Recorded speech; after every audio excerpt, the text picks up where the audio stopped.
Holly here from Apple Group to give you some tips and tricks on how to lay out your emails so that your readers can use that call to action and get to your website quicker.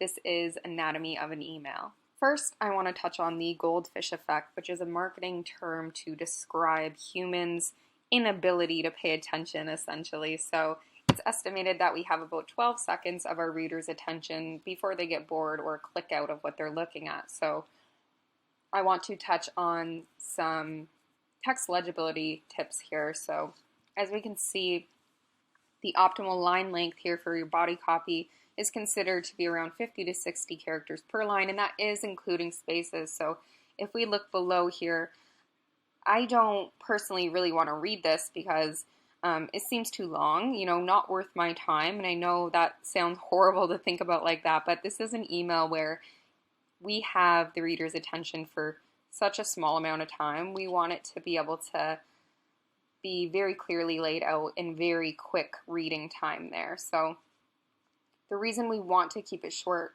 the line length short like this, is so that they can have an easy time navigating through what you have in your copy here. When it is long like this, it makes it difficult to gauge where the line starts and ends. How much am I going to have to read? How long am I going to have to read? This is a quick and simple, easy way to capture, the reader's attention. So this is especially useful when you have the top portion of an email where you want to convey a sale that's going on or some short and sweet information that you want your reader to see right away. You will have an easier time designing the email, especially if there's photos involved and you have a CTA in there. The shorter, and more to the point the copy is, the better. And speaking of short, stay short and sweet, say more with less copy. We want to directly speak to the audience. We want them to understand what we're trying to say within a few seconds. So second, no one likes fancy words or long descriptions. This is another important thing to keep in mind. So a lot of the times we want to use these description words that come along with our products or the field that we're in, but the average person might not be educated or even know what those words mean. So we want to really keep them simple.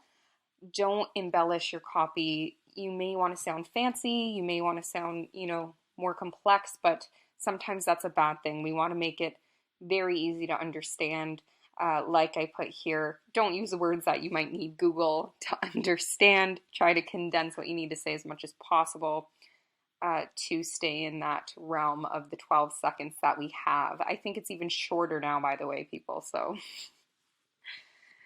both of these examples of copy actually say the same thing. This is just more embellished. This is just a little bit more, buffed up. So I would much rather read this one than here. And then lastly, one thing that you can try out is if you do have something that's a little bit longer in terms of length for your copy, try to bold or highlight important information. So if you first look at this, you see humans don't read, they skim, highlighting key information. That's exactly what we want to do. But when we use these techniques, we can actually create this kind of pattern in reading. So humans don't read, they skim, highlight key information. Their eyes can kind of follow the direction of what you've bolded out. So you can use, you can make your text bold, you can italicize your text, but I wouldn't use more than one text feature in your copy. So as you can see here, we're using bold, we're capitalizing, although I love capitalization in headers. If you have capitalization in the middle of a sentence, paragraph, or body of copy here, you kind of come to a halt when you're reading it. And then you're like, okay, I'm done. This is too much. And then, yes, like I said, avoid using multiple styles here. It does get confusing. This is just a lot more simple to read and get through. And right to the point. Above the fold. So, funny enough, this is an old marketing term used when we were producing newspapers and, magazines, whatever it was, and we wanted to keep the most important stories or headlines at the very top of the first page of that newspaper or magazine.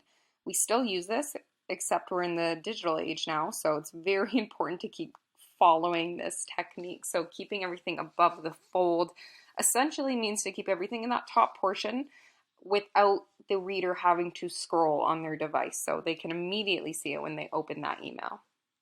Now, above the fold is different for desktop and mobile. I like to call this portion the hero. If you have a web design background, you probably recognize it from there, but essentially it's just the very first thing that the reader's seeing. For desktop, and of course this depends on the width that you're making your desktop emails, but I would generally keep it, within the 350 range here. We have a lot more room to work with, so we can make everything wider. We can do double column, and then mobile, you typically want to stick single column with single column and keep that 600 pixels long or shorter. Mobile devices all range in length, so keep it up to 600 pixels and then you should be fine in this area.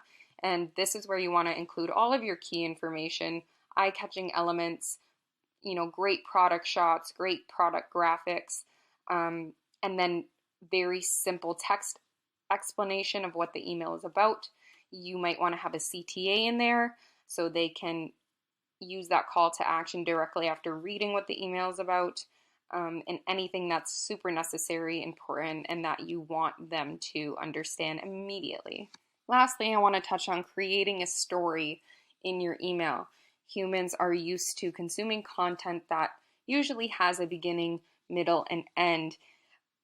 No matter how large that middle section is, we want to do the same with our emails so that there's this directional flow to your templates.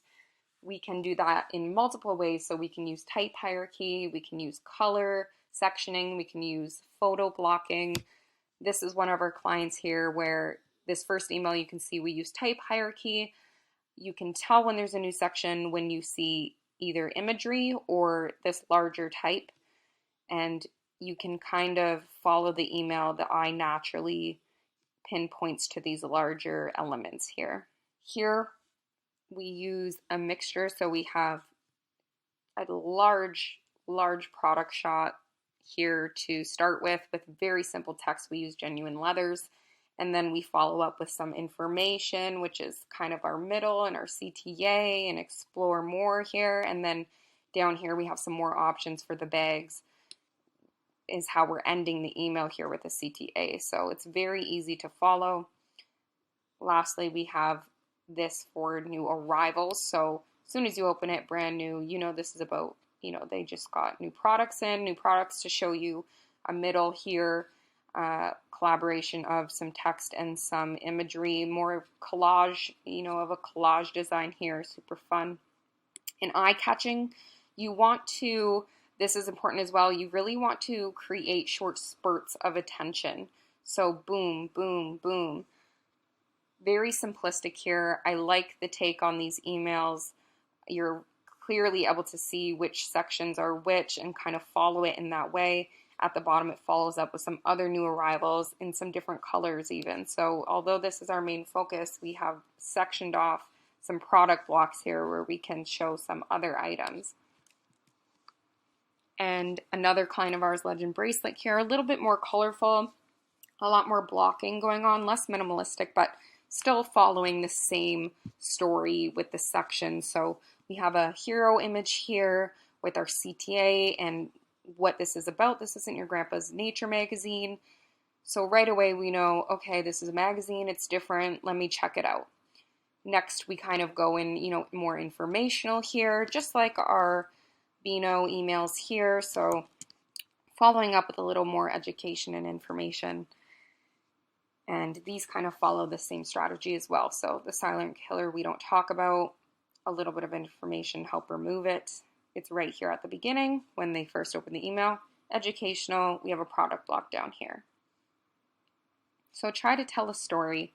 It's the best way to capture the reader's attention, and then trying to make these elements very eye-catching but very brief so that the reader can just kind of pivot to what they want to look at, and they can understand the essence of the email right away. That's it for me, folks. If you want more tips and tricks on email design, you can visit our website at applogroup.com.